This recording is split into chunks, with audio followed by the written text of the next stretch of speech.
Okay, let's talk through all these golf events that you have coming up. Gabby, I'm glad you asked. Got my calendar right here. July 17th at Red Run, and then July 31st, I have the American Golf outing for the Cancer Society. I also have the American Cancer Society golf outing on the 31st, and also I got yours on the 18th, buddy. Yeah, I'm gonna be there. Whoa, boys, these are a lot of events and golf outings. Well, you want me to miss my own golf tournament? Gabby, they're all great colors. I mean, this Okay, is... hold on. I got this. Guys, I got this. Don't worry about it. Hold on a second. He always... Hey guys, thanks for coming so fast. How are ya?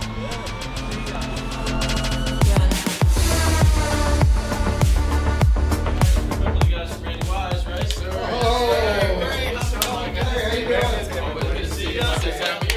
The Randy Wise Celebrity Golf Tour. Watch for the eye.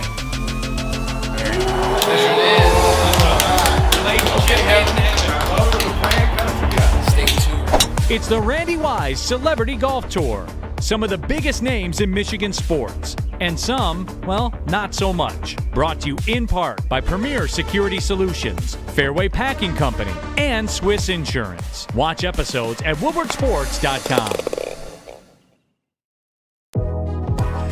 Hey, let's go. Tuesday show, June 13th, 2023. Ermanni and Edwards with Maz. Woodward Sports Network, woodwardsports.com. Ryan, Ermanni, Braylon out today. He'll be back tomorrow. Tom Mazawey in for him. And we've got a special guest for the next 15 minutes. That's half hour. Half hour.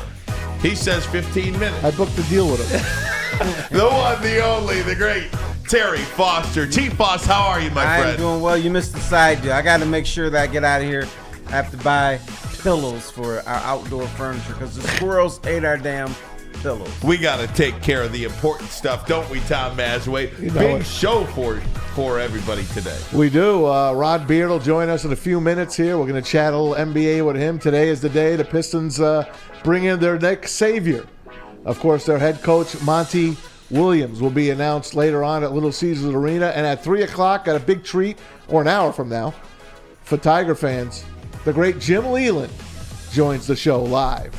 How about that? Very excited to talk to Jim Leyland about all things Tigers and everything happening in Major League Baseball. I do want to start, though. We're going to jump right into the show. I do want to start with the Pistons because today is a crucial day in their franchise's history here. You have hired a man who will become the highest paid coach in the history of the NBA in Monty Williams. You have a young core. You are coming off a night in which the Denver Nuggets, led by a second-round pick in Nikola Jokic, on a commercial. Yes, exactly. Became NBA champions for the first time in their history. So, Terry Foster, I'll start with you. How do you, as a Pistons fan, juxtapose what's happening today with what happened last night? How does this version of the Detroit Pistons get to what the Denver Nuggets got to last night? Well, I think you have to have guys who are 26, 27 years old because that seems to be the age where guys get serious about their game and want to win championships. Pistons is too damn young. And also last night, Michael Malone, the head coach of the Denver Nuggets, you know who his dad was? The Brendans, Sir and right. Malone. I know, because when I hear him talk, I said, is that Brendan Malone talking? I said, oh, no, that's his son. Sounds just like him. So, I just think the Pistons need maturity. They need a focus. The Pistons just play – they're a bunch of guys playing basketball. They're not playing as a team. There's not a singular focus. And maybe that's what Monty Williams is going to bring to them. And, you know, Tom, as we watch this Pistons team play, you almost feel robbed and cheated that you didn't get to see year 2 of Cade Cunningham. Right. Because for as bad as they were last year, you know, some of these guys weren't in positions to succeed. You know, was Jaden Ivey in a position to succeed last year? Was Jalen Duren in a position to succeed last year? Everybody had to do more because the Pistons' best player was out with an injury. And I think anytime you have that kind of, formula It's a recipe for a disaster, and that's what last season was. Well, the thing is, they probably didn't have to shut Cade Cunningham down, but they did. They took care of his health, and they were, organically tanking, trying to get that number 1 pick. And we were all on board here in Detroit. They weren't going to win a championship. They weren't going to make the playoffs. You can't compete with the Bucks, the Heat, the Celtics. You're not in that style yet. You're not even close to being up that way. Never mind the Knicks, the Hawks, and the rest of them. So last year was fine. But what happens? Just like Philadelphia, all those years of dumping, it didn't do much for them. Well, it didn't do much for the Pistons because, let's face it, they got screwed big time on NBA draft lottery night. But there's nothing you can do about that now. No, Tom. but I'm just saying. Yeah. I'm just saying. They put all their eggs in that basket to get the number 1, number 2, and number 3 pick, and it didn't work. It did not work. And, I go back to, you were mentioning the age of these guys. Nikola Jokic is 28, and this looks like, we do this every time there's an NBA champion, but this looks like his NBA now. It looks like maybe the Denver Nuggets go on a little bit of a run here. The Pistons' best players are 21, 20, and 19. 21, 21, and 19. 22, 21, and 20. I mean, something they're so young. When you go into the locker room, it smells like Clearasil in there. Trying to get the acne off of their faces. How do they get there? Is this a situation too, Terry? You've covered this team for a number of years, decades, not to age you, but you've been around multiple different styles of championship winning teams.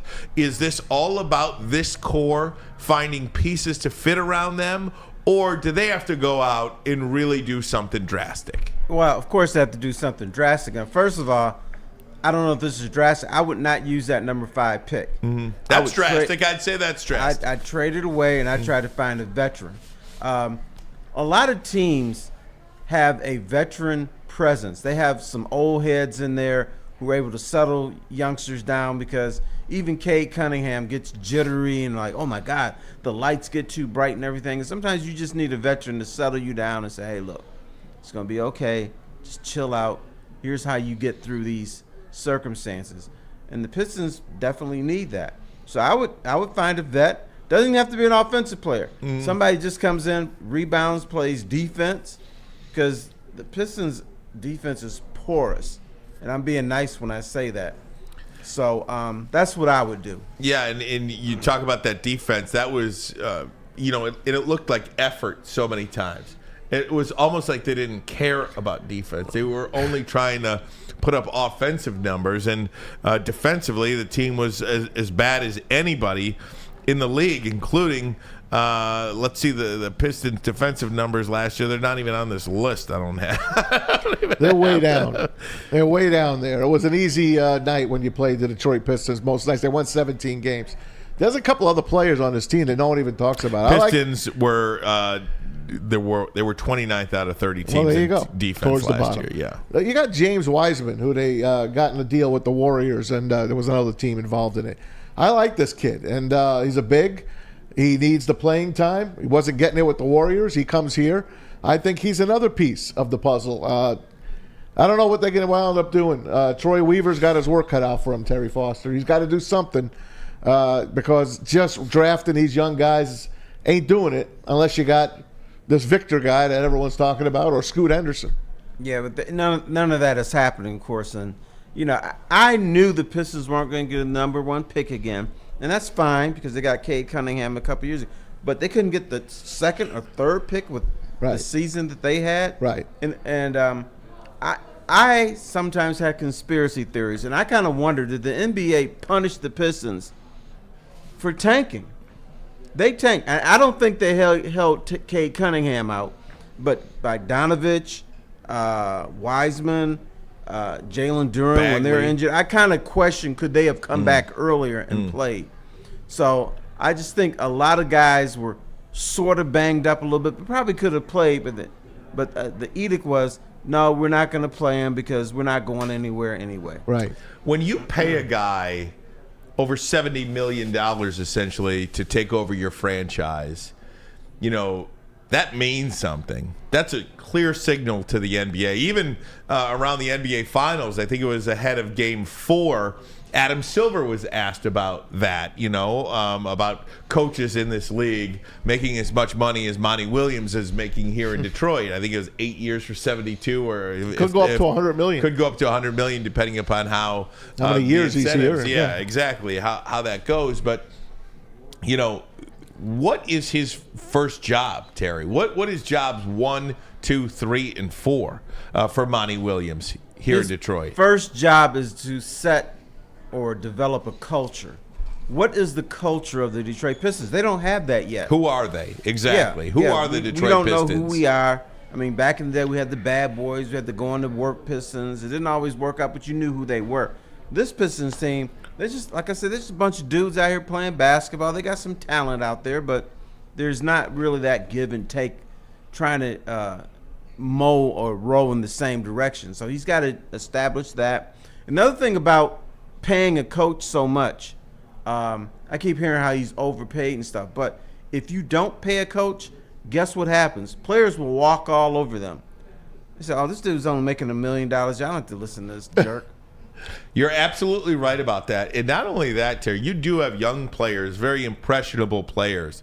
Do you think, and not to minimize anybody else that was up for this job, but do you think Cade Cunningham, Jaden Ivey, Jalen Duren, James Wiseman, Isaiah Stewart, do you think those dudes are coming to work pretty hyped about Monty Williams being their coach, or Kevin Ollie, or Jaron Collins? Yeah, or who is the guy? Charles Lee. Charles Lee. Never even heard of him before the Pistons head coaching search and you know what? The started. players probably never heard of him either. Right. So, but yeah, I think there's a little bit more pep in their step because they have a guy who they recognize is a guy that's respected in the league. Now, prior to Monty Williams, people always said, well, you got to get a big-name coach. I don't believe in that. And in this hiring, I think that more importantly, they needed a guy that players could identify with. Yes. A guy who could communicate with them and tell them exactly what to do. Because that's very important. And but I think they did both. They got a guy who's high profile and the guy that can identify with players. He's young enough to be able to tell them what's up, probably listens to their music sometimes. And that is so important in a dressing room. It's something we don't see in the public, but if a coach is dressed a certain way, if a coach has got a certain swag about him, players get into that. And they're like, okay, yeah, let's go win for this guy. And I do believe there's something to be said for a coach in Monty Williams who, has kind of been there and done that and has led quick turnarounds. He had a quick turnaround in Phoenix. And I think you've got to give Tom Gores a lot of credit, man. There is no salary cap. This does not count against the salary cap in the NBA. Nobody's telling you what you can and cannot pay a coach. And for him to go out, identify Monty Williams, it's not hard to do, as being one of the best coaches out there on the market, if not the number one coach out there on the market. But to go out there and not let him tell you no, and by offering him a contract that really kind of, sets the world on fire there. I think you've got to give Tom Gores a lot of credit, too, because he's been beat up in this town, and rightfully so. This is a big step for Tom Gores. I'll admit, when I viewed this man, I thought he was just a T-shirt guy. Mm-hmm. He just, let me come to the game. My nickname for him was Arthur, the guy that just got drunk and everything and had a good time. So he would come to the game, maybe pronounce your name right. He was just a big old fan, having a good old time. But now, and we thought when he first took over the team, well, he'll buy the team and he'll sell off parts and he'll sell it and boom. But now, finally, Tom Gores has his stamp put in this team with Monty Williams.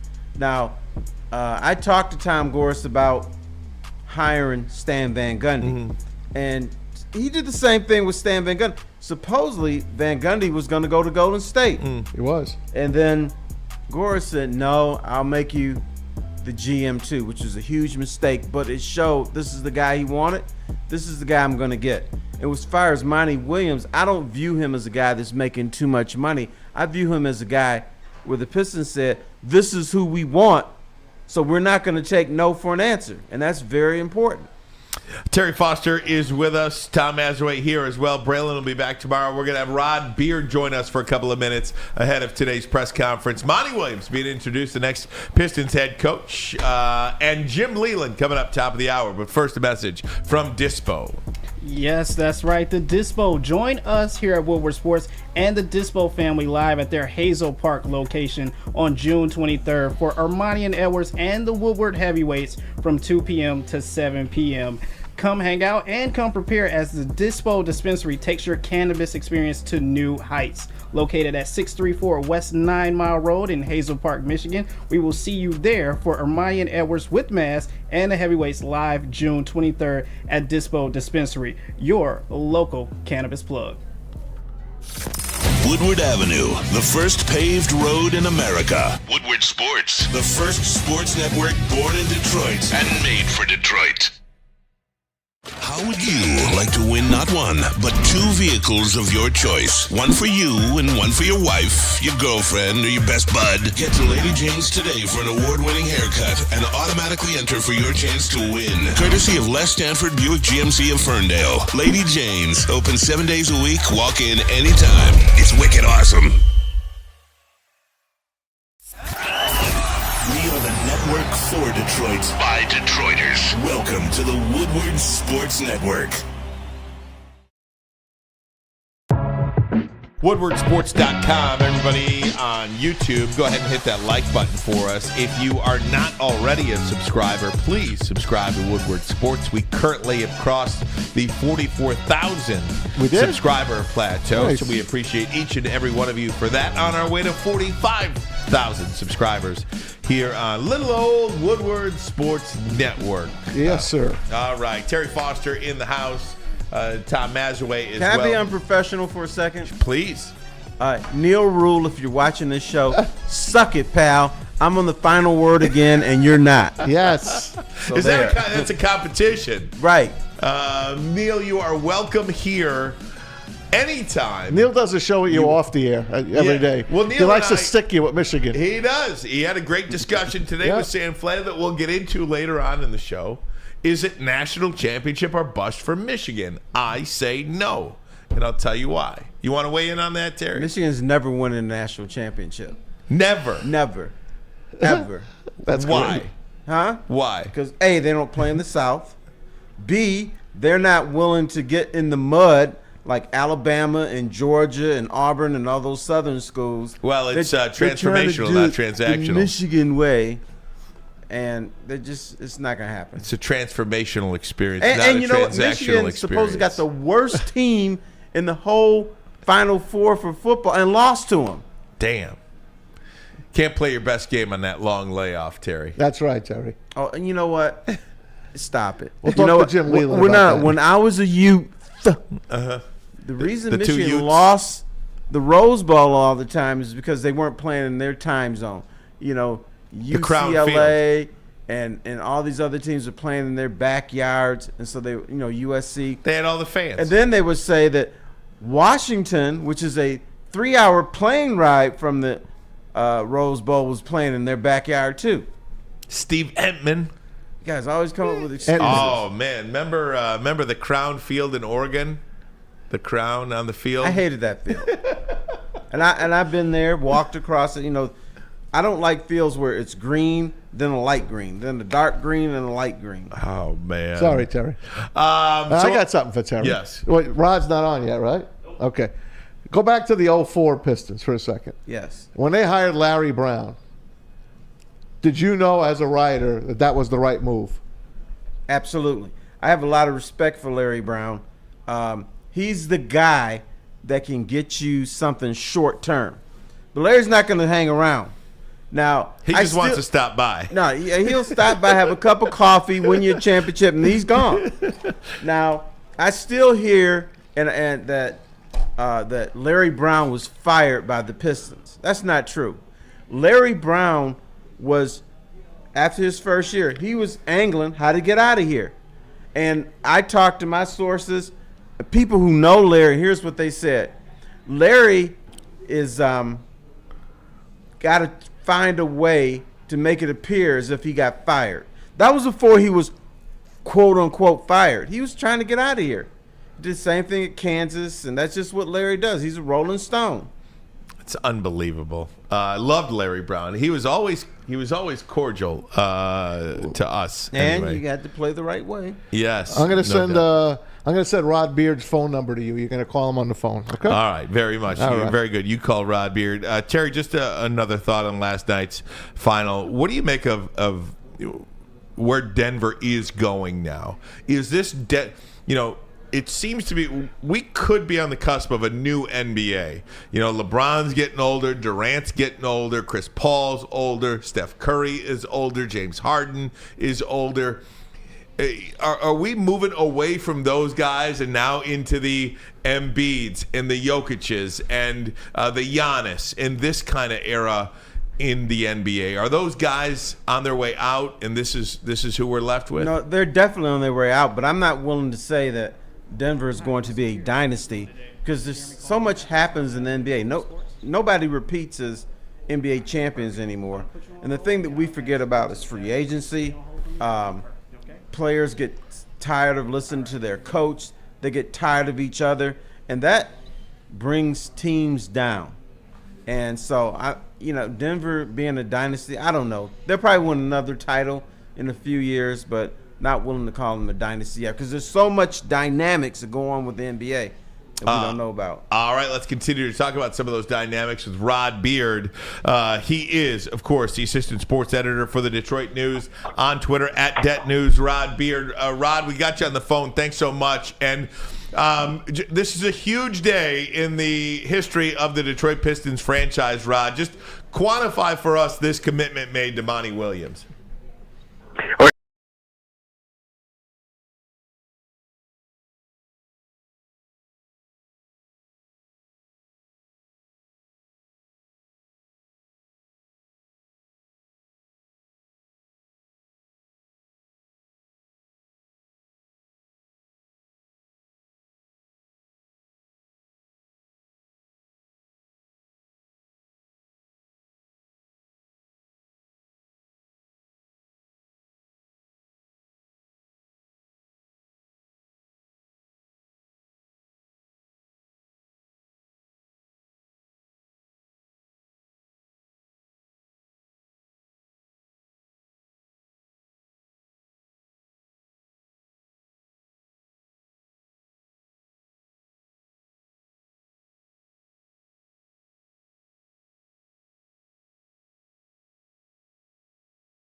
That's bad news. Yeah, that's bad news.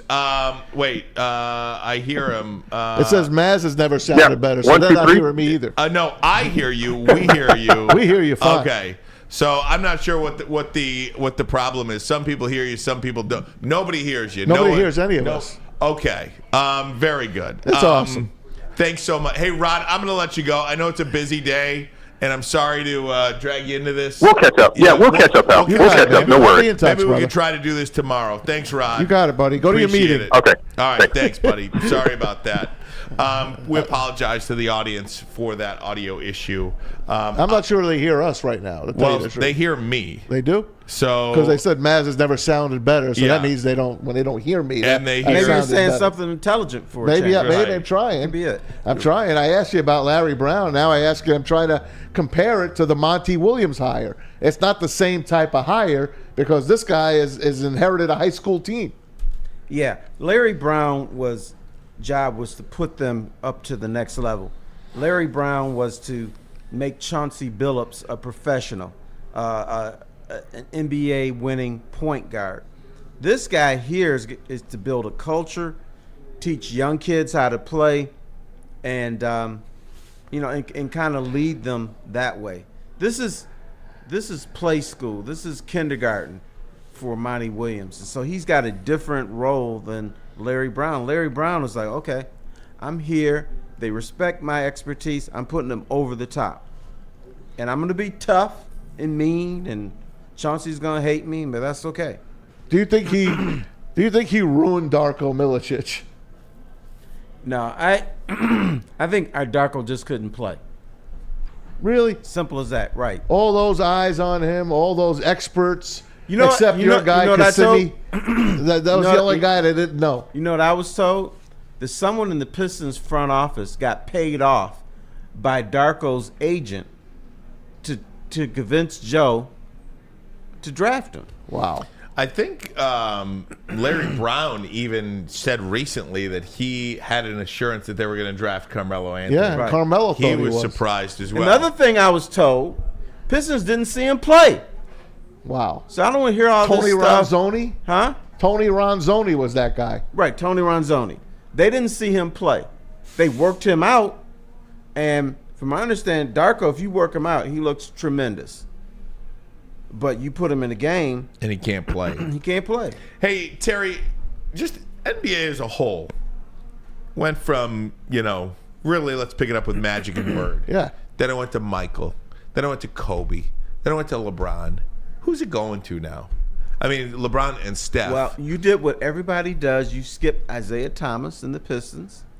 Because it was supposed to go from Magic and Bird to Michael Jordan. But Isaiah Thomas and the Pistons kind of got in the way. And people forget about them. I'm just talking about the best player in the league. Okay. I'm not talking about champions. I'm just talking about the NBA has always had a face. generational talent.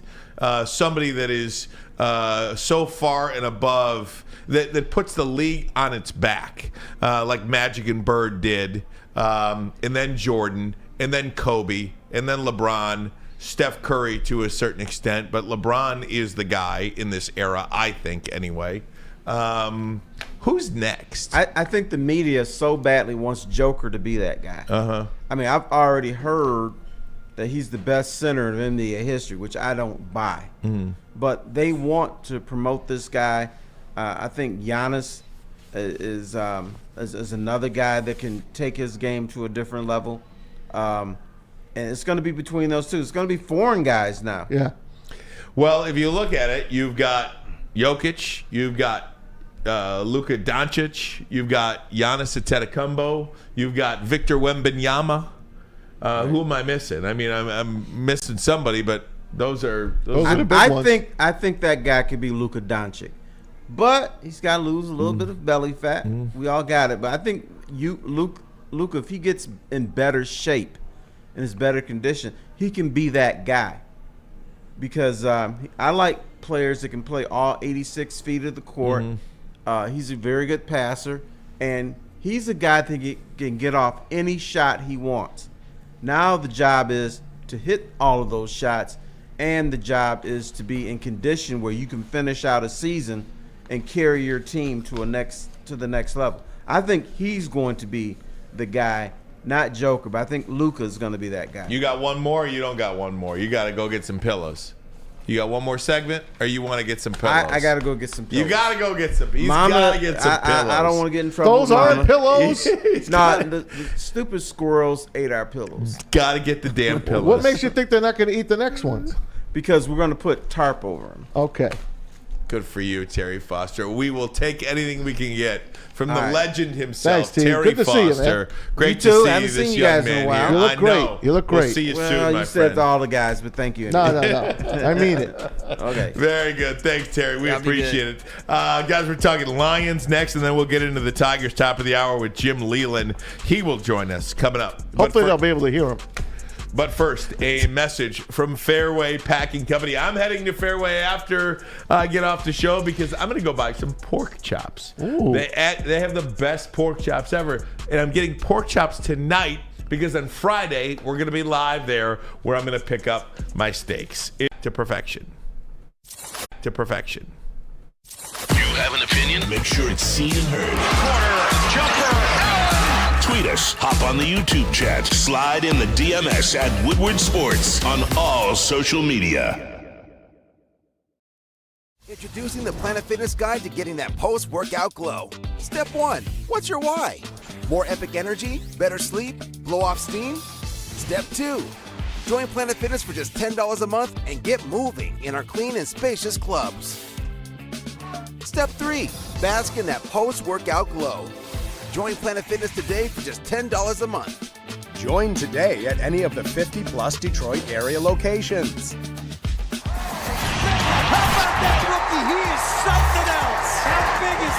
All of Detroit's sports teams live on Woodward. All of Detroit's sports coverage lives on Woodward Sports. Driving the best in Detroit sports coverage. The only sports network in Detroit that starts with a W. You know, because we win. Woodward Sports. Detroit's winning sports network. We don't like to brag that we are the toughest sports network in Detroit, but we do have a guy named Darren McCarty on our side. Woodward Sports. A ton of fun, a ton of sports, and a ton of man meat. Welcome to the Woodward Heavyweights, live daily 5 to 7 p.m. on Woodward Sports. We aren't quite sure if they consume more beer or sports. Either way, the heavyweights are here. Live on Woodward Sports, daily 5 to 7 p.m. Can't get enough Woodward Sports content? Head over to woodwardsports.com right now for up-to-date sports articles and great entertainment news. We have the best writers, bloggers, and coverage all at your fingertips. Head to woodwardsports.com right now to experience all Woodward Sports has to offer.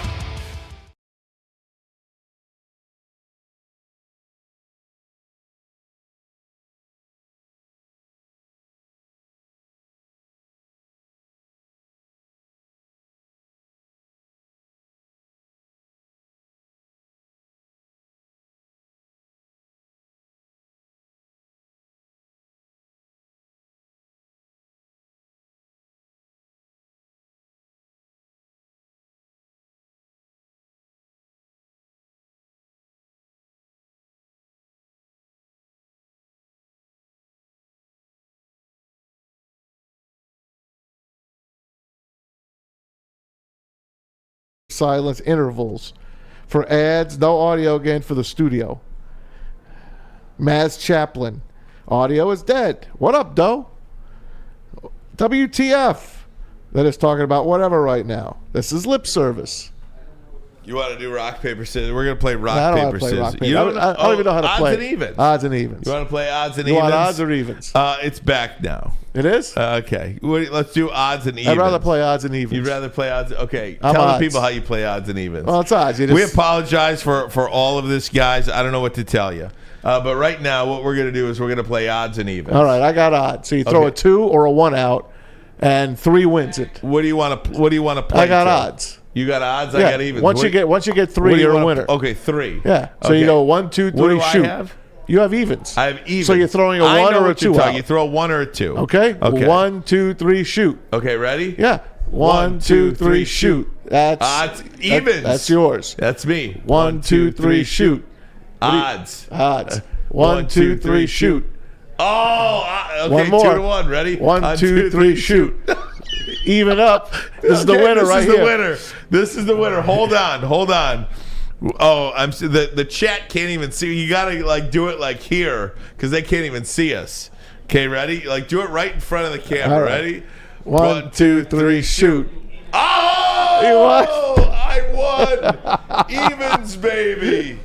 Evens. Oh, well. This is odds. AC says, what the F is this? That's odds evens. That's what we play in Jersey. They don't do rock, paper, scissors in New York, New Jersey. They do odds and evens. Yeah. And while you guys couldn't hear us, we thought maybe we could do, something.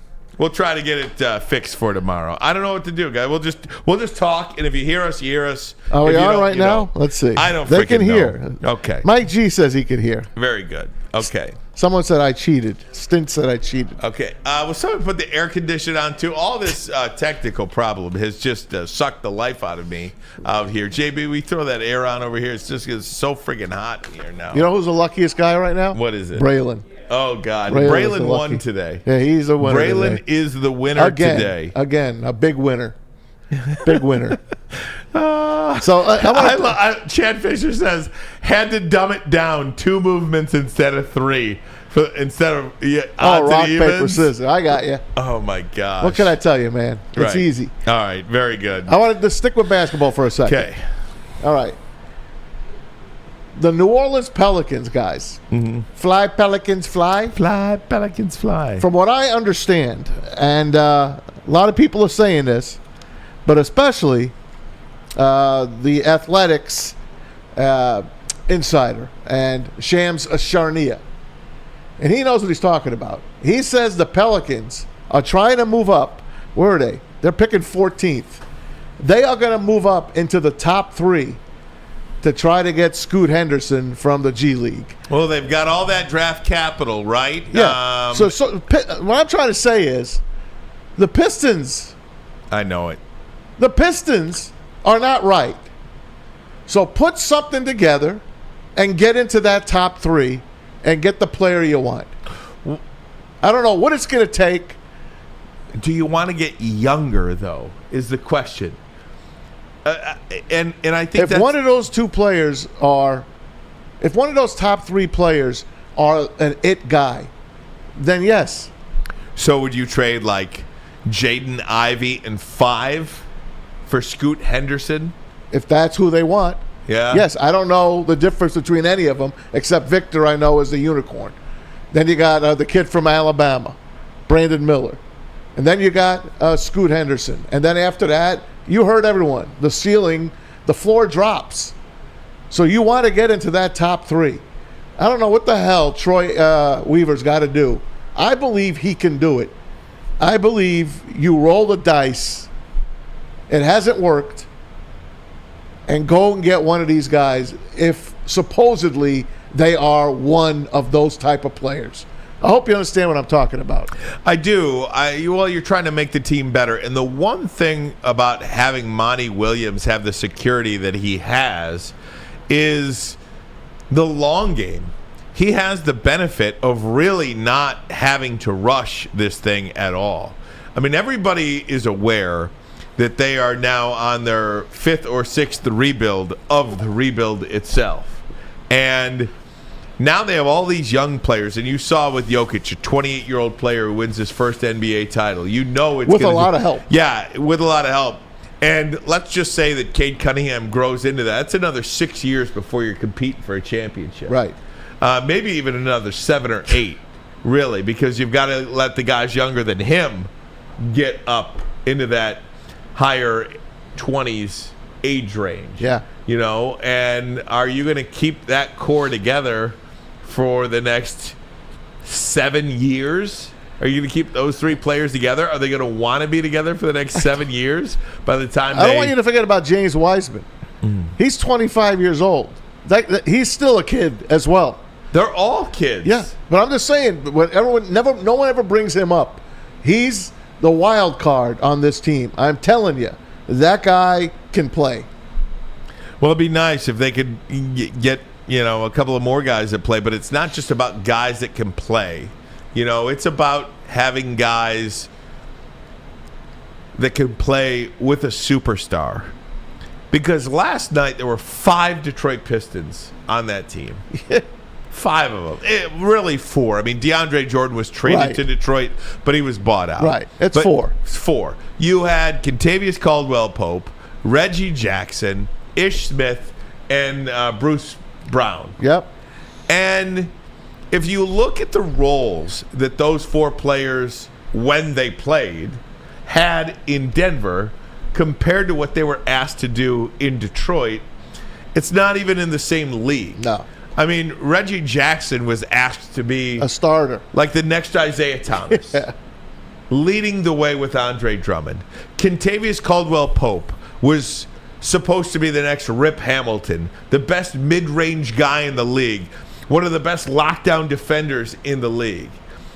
Bruce Brown, who was supposed to be... He's a good role player. This team's version of, what's a guy in San Antonio that... I think he was in the Hall of Fame. I forget his name. Not Mano. No, not Mano, but... Tony Parker? No. Either way. The role he had in Detroit was not the role that he had in Denver. And Reggie Jackson didn't even play. Ish Smith barely even played. So it's a lot Bruce easier. Brown had a couple of good shots. KCP had the killer 3. Yeah, and Bruce Brown had the go-ahead rebound putback to give the Denver Nuggets the lead last night. And Bruce Bowen, yes. Thanks, Spencer Raxter. Bruce Brown, Bruce Bowen. I just think that it's not the guys that the Pistons have that suck. They're not bad players. They just need a superstar to play with. You know, you can only have the creation of the 04 Pistons so many times. And, oh, by the way, they do have a Hall of Famer on that team. You know, they got no Hall of Famers on this team. No. You know, not even close. So, yeah, I mean, you watched last night, you see how the Pistons are constructed. Can they win? Yes, they can win. But they need to win with somebody. Can Cade Cunningham turn into that star, that superstar? Hell, look at Jimmy Butler. I saw this discussed on I saw Stephen A. Smith talking about this today. Is Jimmy Butler a superstar in this league? And the answer is no. Great leader, though. He's a star. Great leader. He's a star, but he's not a superstar. That term superstar is only for the elite of all elites. I would love to have him on my team, though. Absolutely. But you need Jimmy Butler and... You know, you need 3 Jimmy Butlers on that team to win, probably. They were completely overmatched by Denver. 13 straight points he put in the fourth quarter. Then he kind of cooled off. Yes. Then they defended him like a son of a gun. Then he had that. He didn't want to travel. Remember, his one foot was down on the court, and he had that turnover, and he wasn't the same after that. Hey, why could not didn't get going? Totally off topic, but why didn't Eric Spoelstra challenge the held ball from Kyle Lowry on Nikola Jokic? Because they beat the living daylights out of him before they had their hands on it. They fouled the hell out of him that play. I don't know, man. They did. They did. Like, hey, you got nothing to lose, though. You got a minute to go in the game. What do you got to lose? What are you going to challenge something to go with 20 seconds left? You know, I thought that was an error on... How about the last 15 seconds? He just gave up. He put the flag up. Yeah. They let him count out the last 15 seconds. They're down 5. I don't know. I probably would have fouled again, but I think he said, that's enough. We're done. There's no way we're coming back. Yeah. The better team was Denver. No doubt. The better team was Denver, but they didn't cover. Which is important to you. Guys, Jim Leyland is expected to join us coming up at the top of the hour. I do want to squeeze in a Lions topic. We'll do that next. But first, a message from Outdoor Equipment Company. Your childhood may be over, but playtime is not. Outdoor Equipment Company is your source for outdoor power equipment sales, service, parts, carrying the top brands such as Bad Boy, LS Tractor, Steel, and more. Servicing the Great Lakes region with locations in Metro Detroit and Greater Lansing. For more information, visit OutdoorEquipCo.com. OutdoorEquipCo.com, your power equipment playground. We don't like to brag that we are the toughest sports network in Detroit, but we do have a guy named Darren McCarty on our side. Woodward Sports. As the obvious choice in real estate. And you know my website, soldchristina.com, as your #1 resource for buying or selling your home. Myself, along with my amazing staff, pride ourselves on making your home buying and selling experience a relaxing and easy one. Come see why we are the obvious choice. Christina Gennari at soldchristina.com, the obvious choice in real estate. All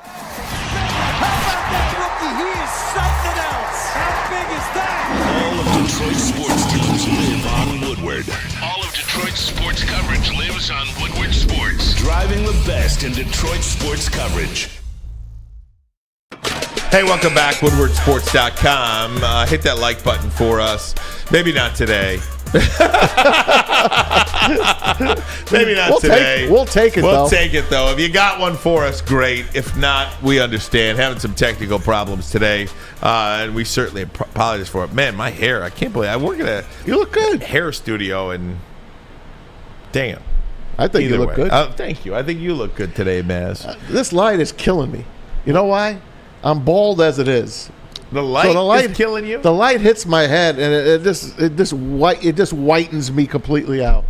Think it washes you out? Yeah, it washes me completely out. Well, don't be afraid. I'm not. Don't be afraid, Tom. Not the. Want to squeeze in a Lions topic, if we could. Squeeze ahead. We've got the assistant coaches talking about players that are specific to them. I want to play this. Rookie camp going on. Yeah, it is. I want to play this soundbite for you from Dre Bly talking about somebody that's not a rookie. Talking about somebody who had a really, really, I'd call it a great rookie year, though, and that's Kirby Joseph. Here's what Dre Bly says about his second-year player, Kirby Joseph. When I look at him, he's a phenomenal playmaker. And just the range that he covers when he's in center field, the energy that he brings to the field, he always bouncing around and smiling and happy. And that kind of reminds me of myself. There you go, Dre Bly talking about. He was very happy about. Yeah, Kirby Joseph. Kirby Joseph is a player that, a lot of things. He's one of the core pieces, I believe. Kirby Joseph. God, yes. Kirby Joseph is a player that I think Lions fans are. I think when it's all said and done, Tom, this is going to be, and far be it for me to say outlandish things in June when there's nothing going on. Kirby Joseph is going to be a name that goes down in Lions history. Whoa. I think he's going to be that damn good for this franchise. Wow. Kirby Joseph will go down in Lions history as one of the best defensive players ever to play for this franchise. I truly believe that. That's awesome. I want to say I believe in him as well. I don't know about as much as you, but I wouldn't put him in the Barry Sanders stratosphere yet. Let's give him some time. But he did retire Aaron Rodgers, right? He was Aaron Rodgers' daddy, as they say. He doesn't have to be Barry Sanders, but when you think of the team's defensive players, you think of Chris Spielman, you think of Benny Blades, you think of Dick Night Train Lane. I think you think of Dre Bly when you talk about a little bit when you come up with defensive players in Lions history. I think of Robert Porcher, and I think of Jerry Ball too. Maybe Ndamukong Suh. When you start thinking about these names, I think Kirby Joseph, when it's all said and done, he's that good. He'll be Fair there. enough. Yeah. Fair enough. He'll be in Lions lore at least here. The fans are going to remember him. It would have been pretty nice if they could have teamed him up with Witherspoon. But, of course, Seattle jumped and got him, and you're happy about that because you got your running back anyway at that pick. There's another guy on the defensive side of the ball, too, that I think you perhaps will hear when it's all said and done. And that this is why I'm so excited about this team, because some of the young players that are on this team, I think you will also hear Aiden Hutchinson's name. You bet. When it comes to the greats in Lions history. At least I think it's trending in that direction. And so far, so good. Here's what defensive line coach John Scott said about Aiden Hutchinson. Brian Branch has been really exciting to have as a rookie so far. Done a really good job of picking up the defense and learning multiple positions. Certainly very instinctive player, plays fast. The kind of guy that we thought we were getting on tape. Just, knows what's coming before it happens. Have it. And again, he loves himself some Hutch. Yeah, and who doesn't, right? I mean, these guys, it is incumbent upon Monty Williams really to do what Dan Campbell did with the Lions, and it's to set an expectation day one. And Kerry Foster talked about this culture. Yeah. What is the culture? And the culture for the Detroit Lions is to come in, put your head down, work, get better, win games, and go home. And that's really what these guys are doing. That one was about Brian Branch. That was the wrong soundbite. Who's the Lions rookie. But now we got the Hutchinson. Here's the Hutchinson. I can't hear these sound bites, so I'm sorry, gang. I can't hear them in my ear. I'm only going on what I heard earlier, so I'm sorry. Here is Aiden Hutchinson. I think the way that guy plays, you guys don't get to see it, but he is an excellent student in the classroom. He learns very, very well. He's very instinctive. So when you have a guy that is able to learn like that and add little different nuggets to his game, and then the way he practices and competes in the way he plays on tape, I think the ceiling is whatever you want it to be. So that's John Scott talking about Aiden Hutchinson. Previous soundbite was Brian Duker talking about Brian Branch. I apologize. We're having some, as you can tell, technical difficulties in the studio today, and I cannot hear the sound bites as they're being played to you. You can hear them. I can't. As long as you guys hear them. As long as you hear them, I'm just kind of going on memory. So we'll do that. But again, there's a lot of young players that the Lions coaching staff, and I think the fans are really excited about. No doubt. If you go back a couple of audio clips, Brian Duker, the defensive backs coach, talking about Brian Branch. That's a kid that I think the Lions are going to wind up – you're going to wind up in love with this guy. I just love him since day 2 of the draft when he hung out. The only guy to hang out from the green room the prior night. Will Levis, everyone else, they left town because they weren't picked in the first round. This kid stayed around. He took his suit off. He dressed sharp anyway. Came out. The crowd was loving him. Loving the Lion fans were loving on him. You know our guy loving on him, all those Lion fans. And he got the hug. Roger Goodell picked them up off the ground. And it was like a #1 draft pick for him. And the reason he stayed is because you only get that experience once in a lifetime. And I just love his attitude. He comes here. He's going to have a little chip on his shoulder. Hell, man, he's from Alabama. Right? He gets to see a couple of his teammates still here with the Lions. I think it all comes together. Hey, you got Philly drafting Georgia. We draft Alabama. Let me play a couple of more for you. Speaking of Alabama, he's a second-year guy, but he is working hard to get back in Week 7, and that's Jameson Williams. But he is putting in really good work now with Antoine Randall L., the Lions wide receiver coach for the team. And this is what he can do now. Can't worry about the first 6 games, but he can put the work in now. Here's Antoine Randall L. on Jameson Williams. And now he's running those routes, and now he can figure out, okay, this is what coach was talking about. Well, we can't give an extra move at the top of this route because of the timing. Those things that he's trying to get, and he's getting them, better and better as we go. You talk about route running, and far be it from me to talk about route running when Braylon Edwards is the expert on that. He'll be back tomorrow, but one of the things about those Alabama guys, whether it's Calvin Ridley, Julio Jones, Jalen Waddle, love that guy. They are all great route runners, and so is Jameson Williams. I can't wait to see this kid unwrapped. And last year we got a little peek at him. He got behind the defensive backs pretty quick on that Amari long Cooper, pass. Spencer Raxford added. Amari Cooper is a top 5 route runner in the NFL. No doubt about it. Top 5 route runner, Amari Cooper. Hey, we don't know Thanks, what Jameson. We don't know what Jameson could do yet. So when they unwrap him and let him loose, I'm looking forward to seeing him. sky's the limit for this kid. So if the coaches are digging him, we got to dig him as well. A lot of people looking forward to seeing eventually Hendon Hooker. When that will be, hopefully we will not see him this year. That would be bad if we did see him this year. Well, maybe he'll be a backup. You don't want to see a backup quarterback in there. That would mean that Jared Goff got hurt most likely. I wouldn't mind seeing him as a second-string quarterback. That would be very fine. Yeah. But Mark Brunell, who's the quarterback's coach for the Detroit Lions, had this to say about the Lions' third-round pick, Hendon Hooker. It's really hard. You know, there's some guys that do very well in the classroom, but yet it doesn't translate on the field. We don't expect him to be that at all because we've seen him play in college at a very high level. We can't wait to get him on the field.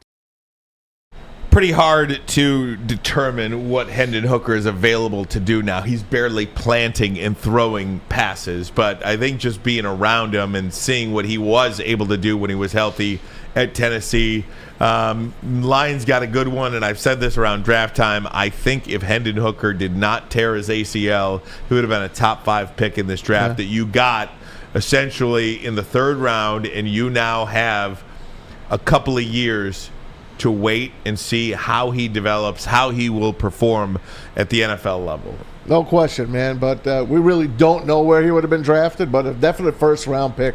No question about that. Definitely would have went in front of Will Levis and that kind of group. Levis, of course, goes early in the second round. But Hendon Hooker could be a hell of a quarterback. And, hell, if we never see, like Ryan said, if we never see Hendon Hooker suit up for the Lions in a regular season game, that means Jared Goff is taking us to the Super Bowl and winning championships. So I wish him the best. We'll see how it runs. Oh, we will absolutely see how it runs. I did want to mention one thing that happened in the NFL, because as we stick with the Lions here, did you see that Darius Slay is in the reunion with Matt Patricia in Philadelphia? I missed that. Darius Slay says the reunion with Matt Patricia is cordial. Cordial.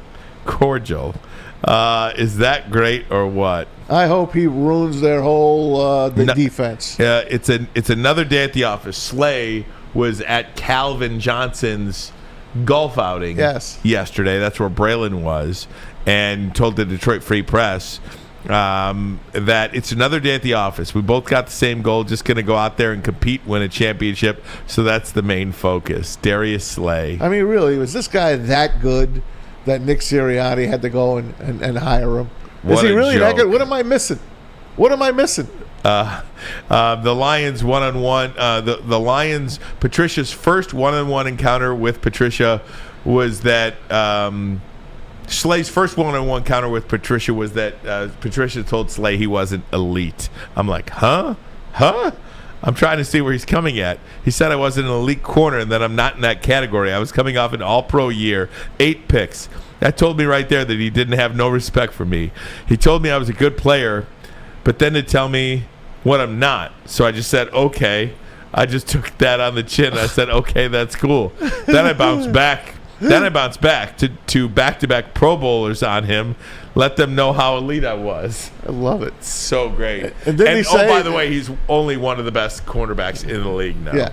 And didn't Patricia just tell him, stop kissing that guy's ass? Yes. Was it Richard Sherman? Yeah, it was the other way, though. It was the other way. Okay. Instead of stop kissing his you-know-what, it was stop. I know. I got you. Doing the front. Exactly. Stop doing the front.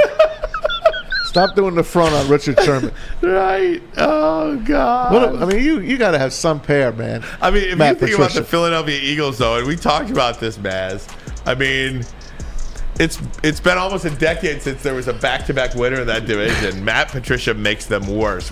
He does. We are expected to be joined by Jim Leyland. We're expected to be joined by him next. Hopefully we can hear him.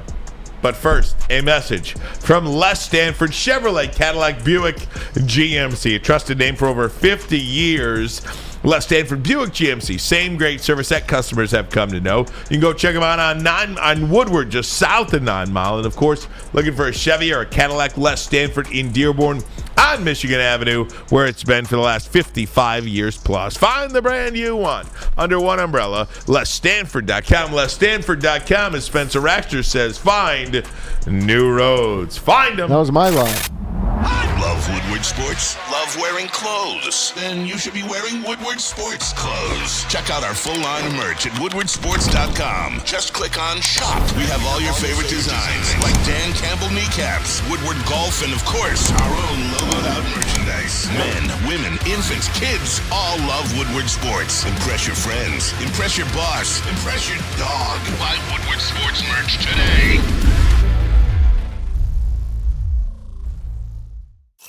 The only sports network in Detroit that starts with a W. You know, because we win. Woodward Sports, Detroit's winning sports network. We don't like to brag that we are the toughest sports network in Detroit, but we do have a guy named Darren McCarty on our side. Woodward Sports. A ton of fun, a ton of sports, and a ton of man-meat. Welcome to the Woodward Heavyweights, live daily 5 to 7 p.m. on Woodward Sports. So the Tigers got a, I don't know, miraculous comeback win last night. That's miraculous for them. Usually they give leads away. I mean, this time they came back. Yeah, they scored 3 in the 9th to tie it, 1 in the 10th to win it. The big blow in the 9th was a 2-run homer by Spencer Torkelson that cut it to 5-4. Tigers ended up tying it up later that inning, and then Torkelson with another single, really a rocket in the 10th inning as well.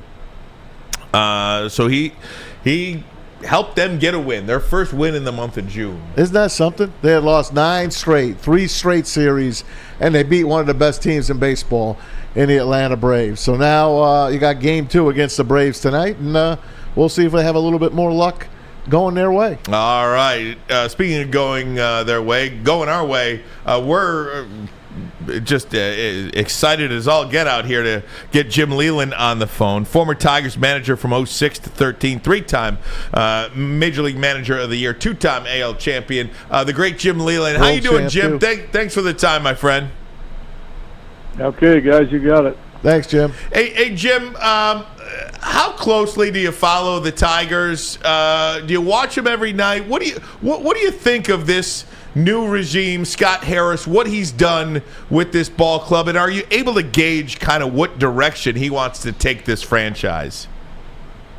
Well, I think, you're still going to have to give him some time. I think he's done a very good job up to this point. I think I talked to him in spring training. By the way, yes, I watch him every night because I'm still working for him. So I'm going to be coming up to Detroit to see games here, probably the next homestand. But I think he's done a very good job as far as he hasn't been able to make the big splash yet because it just hasn't been time for that. But he's tried to get a little bit better here and there, and he's picked up a few little pieces to try to get a little bit better, and like Englert, and like he picked up McKinstry, and he got Verlaine, and Maton hasn't done much yet, but he's got some power. He's got a chance to be a decent player. But so I think he's done a good job. He's had some waiver claims, and he told me in spring training, he said, sometime when you're not a real good team yet, you got to try to get just a little bit better in a few different places. And I think he's done that. The club's been in a funk lately, but overall, I think he's done a good job. Jim, is this whole thing about drafting and developing guys, it just feels like they've been in this rebuild forever? Well, I think that they felt that they were out of that. I think last year, things kind of didn't go very well. People got hurt. People got injured. Some of the guys that picked up didn't do as well as they thought.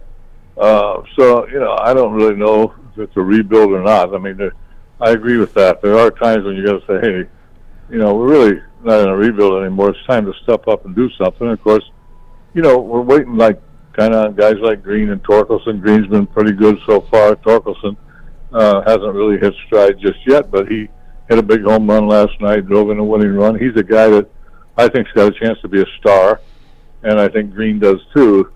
So I don't think the cover is near as bad. Plus, they've had a lot of injuries, which is kind of a mystery, really, to be honest with you. To me, I don't really know the answer. We seem to protect pitchers more than ever in the minor leagues, and we seem to have so many guys hurt over the last 2 seasons. I particularly think that pitchers and players, in my opinion, and most people disagree with me, but I think they do too much. I think there's too much weight work. I just don't think you can play every single day like the players have to play and do all the stuff that they do in the weight room and everything. And I'm not being critical of strength coaches or trainers or anybody else. That's not what I'm doing. The players like to do it. I just think they say, you got to maintain during the season. I just don't think that you can do all the extra stuff that they do in today's game and play every single day. It's hard to play every single day. And you play 150 games, 155 games, 145 games. That's not easy. Everybody says, they travel first class, they get days off. Believe me, it's just not that easy to play every day. And when you're doing a lot of extra stuff on top of that, I just think it takes its toll on the body, but most people disagree with me. Talking to Jim Leyland, former Tigers manager. Jim, I wanted to go back to something you said because my ears perked up when you talked about Spencer Torkelson. Anytime you've got a number one overall pick, expectations come with that. Quick expectations come with that. You still like this player? You still believe he could be a star? I like him a lot, but I think one of the things that happened to him is that people just don't realize. I think we probably rushed him a little bit because he hadn't played that much baseball since he signed. I mean, there was a COVID. They were out for quite a while. Then there's some other issues with the games, and I just don't think, he didn't really sign, go to the minor leagues, and then play on a consistent basis for a couple of years, before he got up there. So I think this guy's still got a chance to be a star. I think you saw some signs of that power last night, which I think we've all been a little disappointed. We figured that there'd probably be a few more home runs, and I think there will be. I really like the guy. I really like the player. I think he's a very, very good third baseman or first baseman, and I think he still has a chance to be a star. A lot of those guys during that COVID stuff, they got derailed a little bit. And, for some guys, it's taken them longer than maybe some of the other guys who were drafted around the same time. Jim, I want to talk to you about Riley Green. And the kid looks like he's a ball player, man. Looks like almost like a football player attitude. Goes out there, plays, but he's hurt again, and he's out of the lineup just when he was hitting a stride. And since he went out, the Tigers basically kind of went in a tailspin. What kind of kid is Riley Green, and do you look for him to be able to stay in the lineup long term? No, I don't think there's any question about it. I think center field is kind of it's a big place. I mean, I know they changed the dimensions a little bit at Comerica Park, but it's a big place. It can take its toll on guys, I think. But I think Riley Green's got a chance to be a very good player, a star player, in my opinion. Maybe not a superstar, but I saw Riley Green in high school. I went with David Chad and Alan Trammell to look at him as a high school kid. And when I saw him, he reminded me of Fred Lynn. Wow. The way he stood in the batter's box. He's a left-hand thrower. He's really, really a good player. This is kind of a freak thing, I think, this injury. I certainly hope so. I think that I think he's that guy that kind of quietly leads. I don't think he's a big rah-rah guy or anything. I think he's just a very, very young professional player. I mean, he's very professional for a young guy and for the little bit of experience that he has at the major league level. So I think that he's got a chance to be one heck of a player for a long time. And I still think that him and Torkelson are really going to be good. I hope so. We're all praying that's going to work. That 2019 draft, Jim, was really something. Adley Rutschman for the Orioles, Bobby Witt for the Royals, Riley Green went 5 to the Tigers, Jung to the Rangers, Alek Manoah, Corbin Carroll, a kid we saw this past weekend. This kid is probably going to win Rookie of the Year for the Arizona Diamondbacks. I know he got hit last night and they had a little bench-clearing brawl going, but what did you think of this kid? Did you get the chance to see Corbin Carroll over the weekend? And why does Arizona get this kid at 16? He's going to be a superstar, this kid. Well, he has a chance to be, but, it's still, no matter how it doesn't always turn out like people think. I mean, there are some things that happen in the draft that, people don't get the first guy taken. It's not always the best player. That's just the way it works. But, for instance, when we took Torkelson, everybody had Torkelson number 1. I mean, that was a given. So it just, you never know who's gonna pop for sure. There's been number 1 draft choices for a lot of teams that have been a total bust over the years since the draft. I mean, people miss on people once in a while, but we certainly didn't miss on Torkelson, and they certainly didn't miss on this guy. And, like you say, 15 other teams passed. Yeah, absolutely. Hey, Jim, I wanted to ask you about Miguel Cabrera. Just, overall thoughts on his career and how you see him this season. Well, certainly he's a shadow of himself anymore. We all know that. He's playing out the string this year. It's kind of a really a nice thing to see Miggy playing it out. He doesn't play as much. I think AJ's doing a great job. He gets him in there as much as he can, tries to get him the right matchups. He's still, like I said, he's not the Miguel Cabrera that I remember, obviously, but I still enjoy him. He's still a threat. He just hasn't, I think his physical condition, he hasn't been healthy for, quite a while, to be honest with you. He played for me. He had a broken foot one time. He had a broken bone in his foot and he played. This guy played all the time. So this guy, he's a first ballot Hall of Famer. He's had a terrific, terrific career. One of the greatest right-hand hitters of all time. One of the greatest players of all time.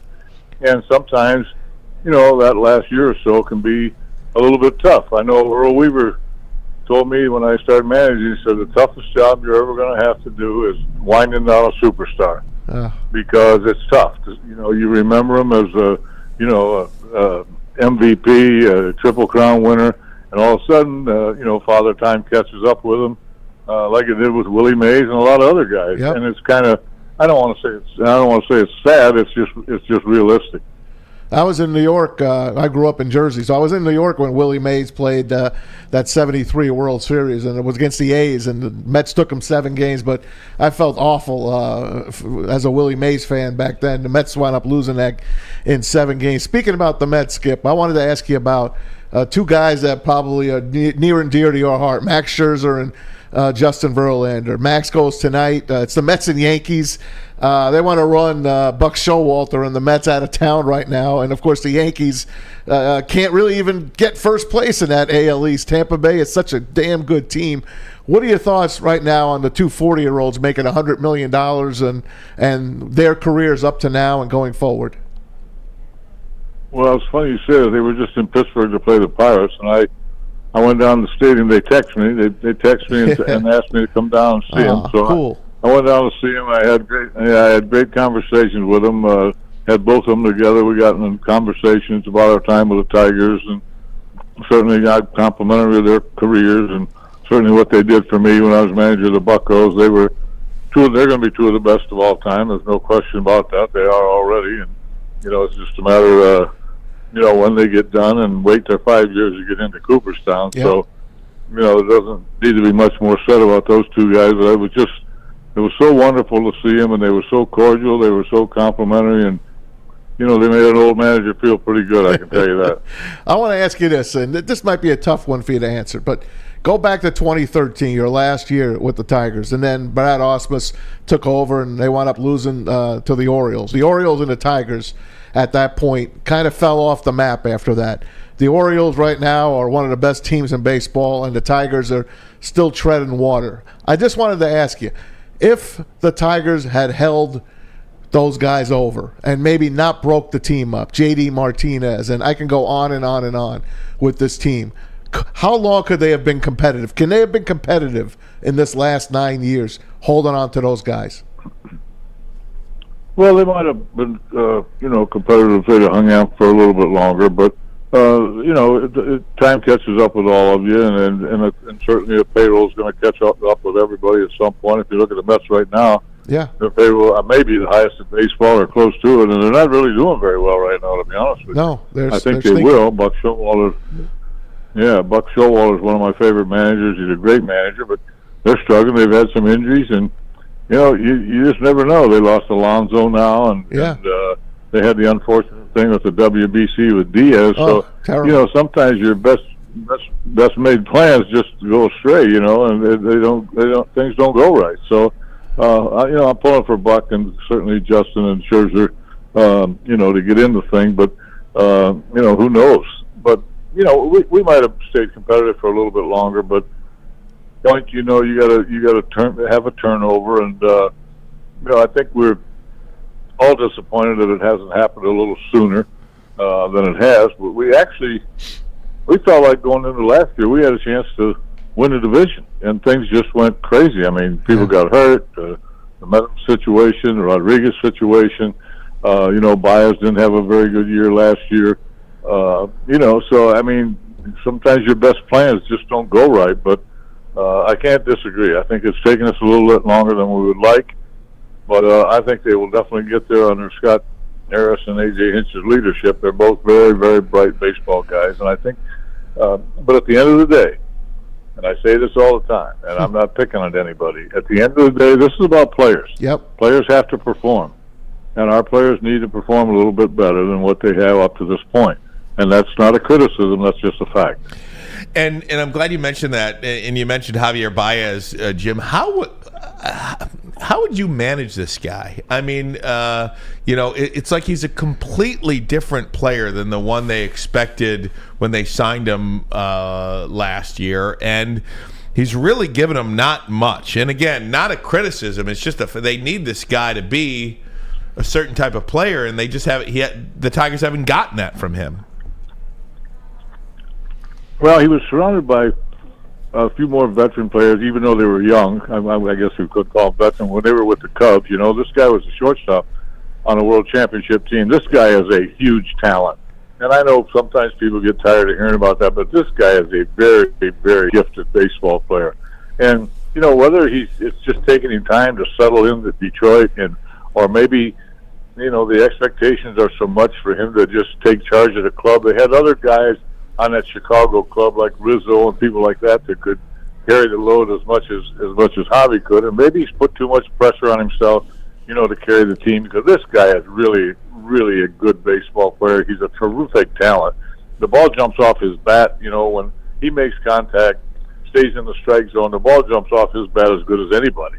And he's just got all kind of ability. So, hopefully he's going to get more comfortable. Hopefully, Torque and Green will pick him up a little bit, his spirits up a little bit, because this they got some talent. There's no question about that. So I think we're still waiting for Javi to be Javi, but, who knows? Sometimes it just takes in a change of scenery. He's not the best for everybody. I don't know. Wasn't the best for him, but I'll have to find out. But this guy's a very, very big-time talent. Jim Leyland joins us, former Tigers manager, of course, took us to the World Series in 2006 to 2012. That long layoff, we talk about it all the time here, and I think it short-circuited what could have been a really special time here in Detroit, Jim. I wanted to ask you just about that. I know I probably asked you 100 times, but how much did that affect the team, the long layoff? Well, I don't know. I think you got to be careful when you look for reasons that you didn't win it.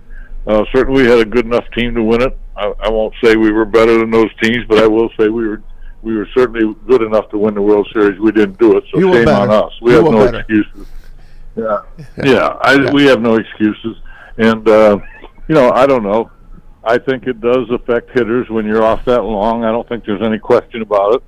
And I think the other thing is when you're off that long as a hitter, it affects you naturally. And then I think when you figure, when you're in the World Series against a team, there's probably going to be pretty good pitchers against you. Obviously, they wouldn't be there. So I think that piled up on us too. We just didn't do anything offensively in either season, in either series. Yeah. And it was very disappointing to all of us. For whatever reason, we tried everything. We tried bringing up our instructional league team to play against them and to try to keep the team going. But things like that just didn't work. We tried to get them live at bats. We tried everything. We did pitching, fielding, and practice over at Ford Field because it was wet and cold there. and we tried everything. It just didn't work. That 06 ALCS against the Athletics is. I'll never forget that. I couldn't make it to Game 4. My wife had to take my seat. It was a Michigan football game I had to cover that day. But I don't think I've ever seen – I still have that game on my DVR. I'm one of those guys that will keep a game free forever. And I get the chills every time I watch that, how the stadium looked. You guys walking around and just smiling like you were little boys again. I'll never, ever get that out of my mind. Where does that rank in your long, beautiful career? Well, my whole time in Detroit ranks right up there with my entire career. I'm very proud of it. I think it's, we didn't win the World Series. I mean, it's not that easy to win the World Series, but I think those years that I was there, I think I was fortunate enough to be there during some of the greatest times in the history of Tiger baseball. I think our consistency was good. I think a lot of people forget. Most people remember that we didn't win the World Series, but I think a lot of people forget that we did go to the postseason 4 times. Actually, 5 times if you count Game 163 against Minnesota. Yep. We did go there, and we did get to 2 World Series, and we never lost. We never lost in the first round of the playoffs. In those times that we got there, when I was there, we never lost in the first round. We never lost the division series. I mean, we beat the Yankees a couple times. Yeah. So, so it wasn't like we were a bust. I mean, we did play pretty good in the postseason. In the first postseason in 2006. We got to beat. We won. We got beat the first game and won 7 in a row after that postseason. So, I think it was one of the best times in Tiger baseball. I think, the attendance proved that. I think everybody was excited. I still apologize we didn't win the World Series, but I thought we did pretty well. Hey, Jim, last one. I wanted to ask you, when you watch baseball with the pitch clock, do you enjoy the game? What are your just thoughts on just watching baseball and how it's played now with the pitch clock and everything else? Well, I love the pitch clock. I don't think there's any question about that. I think it's great for the game. I like the no shift rule. I think that's great for the game. I'm not so fond of the 2 times over to first base is all you can throw over without being penalized if you don't retire the guy. They call it a balk. I'm not so fond of that one, but I really like it. It's different. I don't really enjoy, and once again, people say, well, he's just old school. I'm not old school. I'm old, but I'm not old school. But I don't really care about all the metrics that they talk about. I don't really care how far the ball went. If it's a home run, to me, it's a home run. Us too. I don't care how hard it went off. I don't care how hard it was off the bat. God, I love it. I mean, that's good for that. That's maybe good for judging players in the minors or a free agent kid or something. The ball jump, But when you're down on the field and you watch batting practice and you watch the games, when the ball jumps off a guy's bat. You don't need to have it measured. You don't need exit velo. You don't need the exit velo. Yeah, right. I think, you know that, but that's good for, I think that's probably interesting to some fans, maybe people that like that kind of stuff. I particularly don't really care about it. And my only thing that I really don't like about the game, I shouldn't say I don't like it. It's just the thing that's different for me is, and I think they're starting to get back to it, starting pitchers have to pitch more innings. Yeah. I get tired of the bullpen usage all the time. And I'm talking about not the Tigers. I'm talking about all over baseball. Tampa Bay. I just don't understand when guys pitch 4 1/3 or 5 innings and they leave the game 3-2 up or down, and everybody said, oh, he did a great job. He kept his team in the game. To me, that's not a good job, giving up 3 runs in 5 innings, and you only pitch 5 innings and you got 100 pitches. That, to me, I think starting pitchers, have to extend themselves a little bit more, get some more innings to give that bullpen a break. I'm just not a big fan of as much bullpen usage as there has been in the last several years. Hey, Jim, last one for me, and this is the most important one. Did you have Arcangelo in the Belmont? No, I did not. I didn't even watch the Belmont, to be honest with you. In fact, I thought that I didn't watch it. I almost kind of forgot about it because I was talking about it early in the day or the day before, and they were talking about, because of the Canadian fires, that could possibly be canceled or something. Yeah. They were talking about that. So really, I did. I did watch the Derby, and I watched the Preakness, but I did not. To be honest, I didn't watch the Belmont. It was a hell of a race, and the first female trainer. No, I didn't have her. You know what? I should have. He was supplemented for $50,000 to get in that race. He was lightly raced. He's a New York horse. They bought him for only $35,000. What a story! What a great story. Yeah. Well, I think they got Sunday Silence at one time for $17,000. Yep, I know. Now he's the big man back then. Jim, always great talking to you. Right. Miss seeing you at Hazel Such a Park. pleasure. Okay, guys. Miss seeing you at Hazel Park, though. great We'll place. talk to you soon. All Thanks. right. Thanks, Jim. Appreciate it. The great Jim Leyland. Oh, man. One of the best. I wanted to ask him, too, about how he's filling his time, but he's so gracious with us. I know. Maybe him and Gino are out there, Oh, man. they're so partying. great. Yeah. I wanted to ask him about the A's. You know what the A's are doing tonight?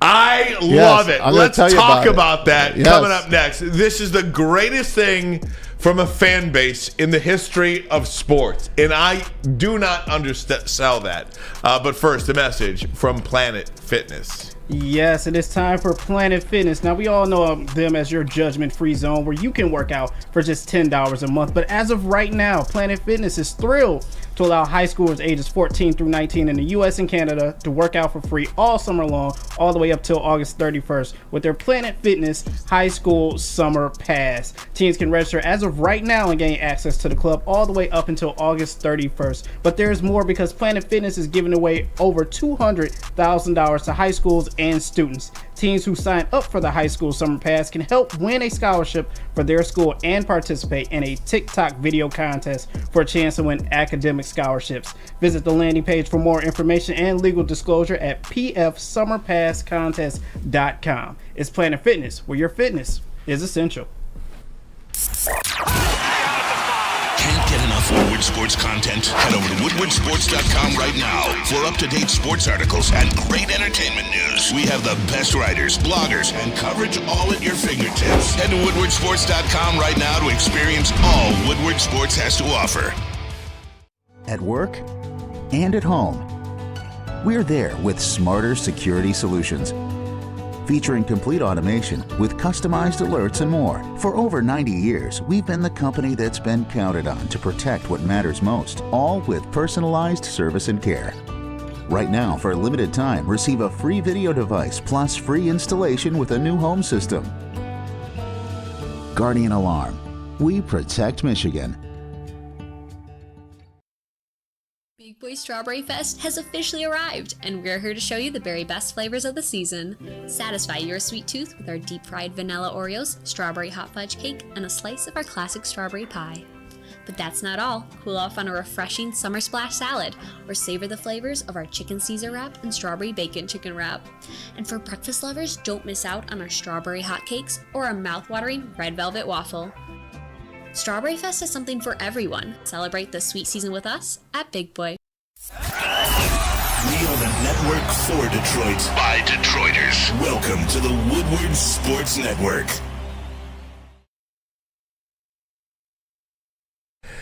Hey gang, you could walk into any Lady Jane's for an award-winning haircut experience and automatically enter for your chance to win not one but two vehicles of your choice, courtesy of Les Stanford Buick GMC of Ferndale. That's right, two cars, one for you, your wife, your girlfriend, your best bud. Hell, you can even give one to Jim Leyland if you want.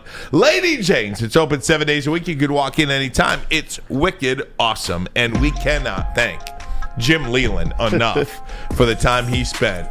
Boy, his ears did perk up when you talked about that dirt. I know, the Belmont. I'll tell you, I wish he would have watched it. He would have. He really could have. Once you get him on horse racing, he don't stop. You know, I will say, we're going to get to Oakland A's in one second. I never thought I'd get to the point where I call him Jim. No, I always called him Jim. I have a hard time calling him that. I always called him Jim. But I never thought I'd get to the point where I sounded like my dad. And I feel like what I'm about to say is exactly like my dad would have said it to me when he was my age. And it's simply, they don't make them like that anymore. No. They simply do not make them like Jim Leyland anymore. No. You will never see, the closest thing you can get to Jim Leyland right now is probably Buck Showalter. Yeah. And that's it. Yep. But they just simply don't make great people, managers, ass kickers. He was an ass kicker. Oh my God. Jim Leyland. The way he stood up to Barry Bonds, and he says he's embarrassed about that still to this day. Where he was caught on video at spring training ripping Barry Bonds, as good a one as you could ever. If you've never seen it, just look up, Google it, Jim Leyland and Barry Bonds. The only guy probably to ever stand up to that guy. And just, some of the people are mentioning the, whether it's eating at his desk during the media press sessions. That was awesome. Whether it's smoking in the dugout and not giving a you-know-what who thinks anything about it. Kicking his feet up on the desk. Saying what he thinks and doesn't care what anybody thinks. Oh. I'll never forget one interaction I had. I was in spring training, and Dimitri Young left the Tigers. It was first time. I think he went to the Reds after the Tigers or something like that. Yeah, that sounds about right. And he says Dimitri Young is in the paper saying that the Tigers didn't support him and his diagnosis of diabetes. Yeah. And Jim Leyland sitting on the desk like this. Diabetes. And that's what he said. I mean, and it's just that's classic. It's just so wonderful. He is so incredible. They just don't make him like Jim Leyland anymore. Listen, man, and I miss him dearly. I know I'm old. I miss him dearly. Me too. And I never fully appreciated him when he was here. And I hate myself for that. They don't make him like Larry Brown anymore. No. Larry Brown. I love Larry Brown. You know what? Larry Brown was an ass kicker. You know what I mean? And an a-hole. And you know who else was an a-hole? Mike Babcock. You know what? Mike Babcock is he probably shouldn't be in this group with Leyland and... Right, he's not. He's not. He's a jerk. He is. He's a jerk. But he was an ass kicker. You know what I mean? Don't tell that to D-Mac. I understand. But they won a Stanley Cup with him too. They did. You know, should have won more. Should have won more. Maybe we'll go Scotty Bowman. How about that? Oh, that's my guy. Make him like this anymore. No. Yeah. What a blessing. Lloyd Carr. Just Lloyd Carr. George Perlis. Well, Perlis, I don't know much about, but I mean, just these guys. What has happened to us? We are so soft. I went to my doctor's today. Just for a checkup. Throw 100 pitches in 5 innings. Oh, nice job. Really good. You gave the team a chance to win the game. You really kept your team in it. Throw 100 pitches in 5 innings. Great job. Really. You really did it. Sorry, Maz. All right. I'm at my doctor. We're just chatting, and he just looks up at me and he's like, when I got out of Wayne State, I had like $36,000 in tuition to pay back. And the same kids today doing the same thing. 360 grand. 360,000. He just brought this up out of the blue. He's like, we are in a lot of trouble. We're in a lot of trouble. I'm like, I know it ain't the same anymore. It ain't not the JFK Democrats anymore. It's not Ronald Reagan anymore. It's none of that anymore. And that was the good stuff. Like I'm born in 1962. In reality, I probably should have been born in 1932. Because and I should have been born in 62. Yeah, but in 1932, that was the best time of the world. I know there was wars going on and all. I get all of that. Wars. But the best. JB, this guy just says that was the best time of the world. I know there were wars going on and everything. Yeah, but we handled it. We took care of business. I'm just saying things were better back then. That's all. Well, that's all. And the music, everything. And I understand. The whole thing. Yeah, and look, every generation has their guys, but I look at Jim Leyland just as just. I mean, it's so great, I just feel like we're so freaking soft. We're just so soft, and it bugs me. You know who's not soft? Who? The Oakland A's fans. Yes, let's talk about this. Listen, guys, they are holding a reverse boycott tonight. Do you know what Maz, what is a reverse boycott? Usually there's about 35 people in the stands. Tonight at the Oakland Coliseum, they're going to put 35,000 plus in the seats tonight, rooting on the Red Hot A's, who have won 6 in a row. They got a Moneyball feel to them right now. They kind of do. They have nobody that you ever heard of on this team. They are spending less money than Edwin Rodriguez is making for the Tigers. The entire team is making less than him.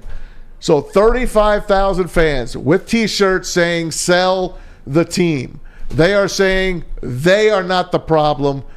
It's management. It's the ownership. It's the rundown Oakland Coliseum. Hell, the radio guys, visitors can't even get in their own booth because there's a possum that lives in that booth. And possums. The old Oakland Alameda County Coliseum, as Oakland as the great Howard Cosell used to call it, is it's a crap hole right now, and no team deserves to play there. I just want to read some of the great comments in the chat. Adiz411. It's a Great Depression. Prop says the Great Depression was the best time in history. Rhinist says the Great Depression doesn't sound great, Maz. The Great Depression is better than today. Ronell Stokes says not exactly great for black folks, Maz. Wow. I'm sorry, Day. You're right. You got me on that. You got me on that. Rodney Smiley. We need more old school coaches. The NBA, NFL, and MLB. Robert Ross says we didn't wear bike helmets, seat belts, played basketball on asphalt and concrete. The cornball generation plays in AC air-conditioned gyms now. That's so great. It's so funny. Oakland City is cheap. The Las Vegas A's, here they come. Well, tonight, tune in to Baseball Tonight on MLB Network. I'm sure you're going to see a lot of what the A's fans are trying to get accomplished, because the owners of the A's, this new brand of owners, literally bought this team just to move it to Las Vegas. What a once great franchise, too. Yeah. I mean, you think of, Dave Parker and Jose Canseco and Reggie Jackson, Joe Rudy, Sal Bando, Bert Campaneris, Dick Williams as the manager. You can go on and on Tony and on. La Russa. Yep. How about Catfish Hunter? Oh, my Ken gosh. Holtzman. Ricky Henderson. Yep. Ricky Henderson. Ricky one of the greatest Henderson. of all time. Miguel Tejada they come, Tejada they fall. Tejada. The great Scott Hatterberg of Moneyball. Yoenis Cespedes. Oh, God. It's so great. Who gave up the home run to Maglio Ordonez? I forget. Octavio Dotel. Oh, Octavio Dotel.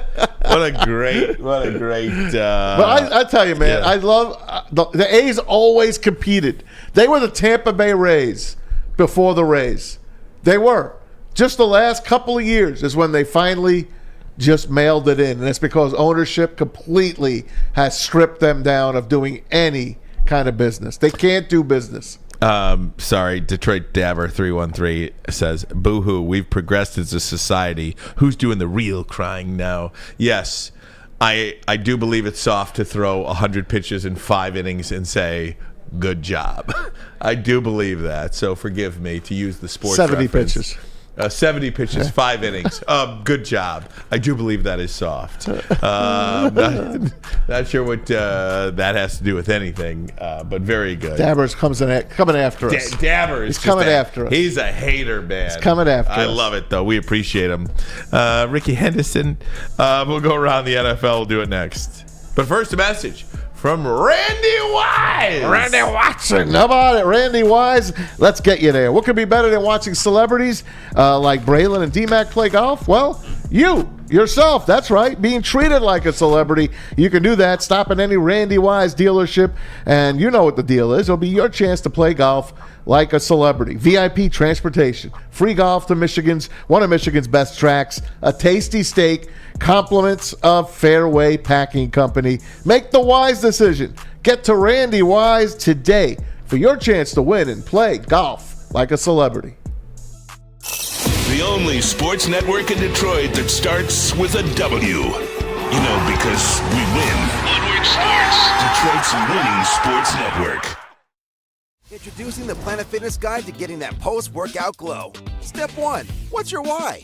More epic energy? Better sleep? Blow off steam? Step 2. Join Planet Fitness for just $10 a month and get moving in our clean and spacious clubs. Step 3. Bask in that post-workout glow. Join Planet Fitness today for just $10 a month. Join today at any of the 50-plus Detroit area locations. We don't like to brag that we are the toughest sports network in Detroit, but have a guy named Darren McCarty on our side. Woodward Sports. We aren't quite sure if they consume more beer or sports. Either way, the heavyweights are here. Live on Woodward Sports, daily 5 to 7 p.m. All right, woodwardsports.com. Everybody watching on YouTube, hit that like button for us. I think now would be the appropriate time to do so after that Jim Leyland interview. Yes. I think we have more than made up for the technical faux pas of our number one by providing to you some of the best local content in this city. No which question is about Detroit. it. Especially at this time of the year where, we're just waiting for football, waiting for summer to finally get here 100%, and waiting for the Tigers to finally have be eliminated and have that tragic number hit us. Right now, they're still in it, though, and I'm rooting for them tonight against the Braves. No doubt about it. Let's see if they can get a series win against the first place. That's right. Atlanta Braves. Tom, let's go around the NFL, shall we? All right, let's do it. Not a heck of a lot going on in the NFL, but I will tell you this. Obviously, Lions rookie minicamp is still going, maybe another day or so. Then the team will break until the July training camp, and then we'll find out who's going to be on Hard Knocks and move on with our lives with football. But right now, I want to tell you about... Somebody wrote this in the chat. Yeah. Put the Lions. If nobody wants to be on Hard Knocks, do the Lions again. Seriously. What? Look, they could force the Jets to do it. The Jets don't. They've said publicly. They're probably not going to do it. We don't want it. We don't want to do it. And I think if you're HBO and you have a relationship with the NFL, you're not going to force the Jets to do it. That's, I think, what would get ratings. But you know what would get more ratings than anything? Redo it the Lions. You think? Do that the first time ever. That's what would change the series too. We'd watch. Yeah, I think a lot of people would, because the nation now is intrigued with the Detroit Lions. And Dan Campbell. All right. How about the Cleveland Browns? No. I wouldn't mind watching that. Well, yeah, I don't know how you attack the whole Deshaun Watson thing. I think you do it right in the first 10 minutes of the episode, and you move on from there. That's basically how the NFL usually does things.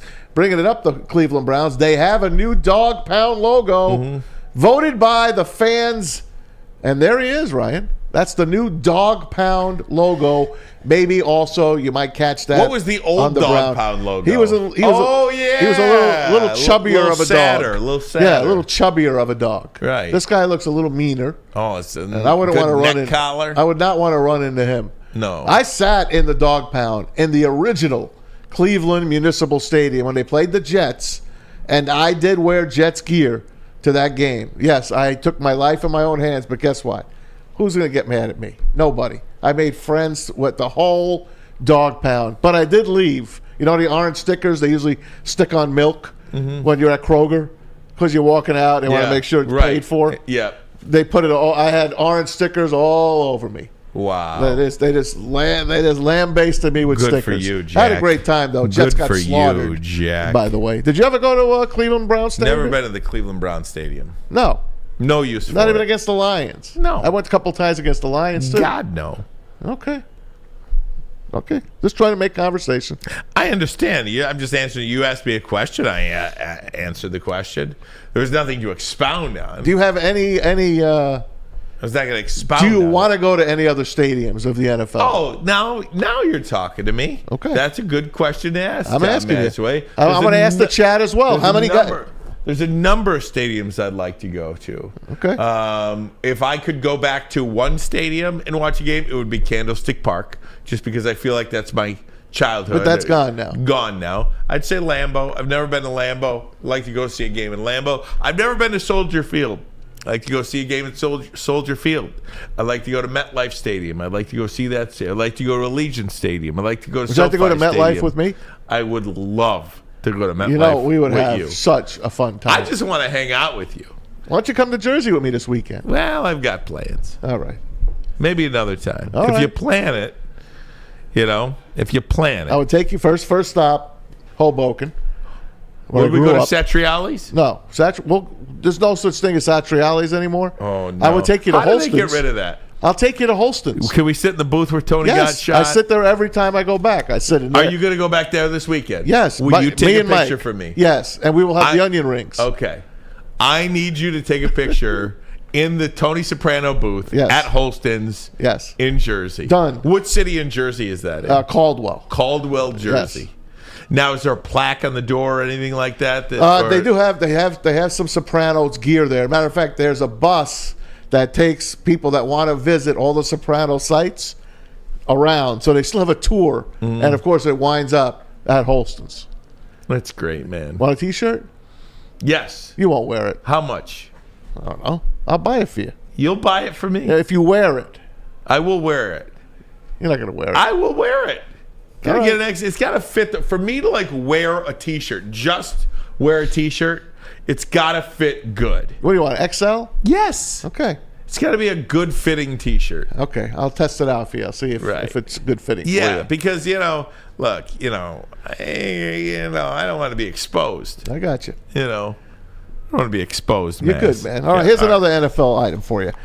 James Robinson. The guy was a stud with the Jags. What happened to this guy? Well, last year they traded him to the Jets. Jets kept him for a few games, then they wound up waiving him. The Patriots signed him as a free agent, gave him a 2-year, $4 million deal. They cut him yesterday. They're going to save almost $2 million in cap space. So James Robinson, looks like maybe he's on the down end of his career here.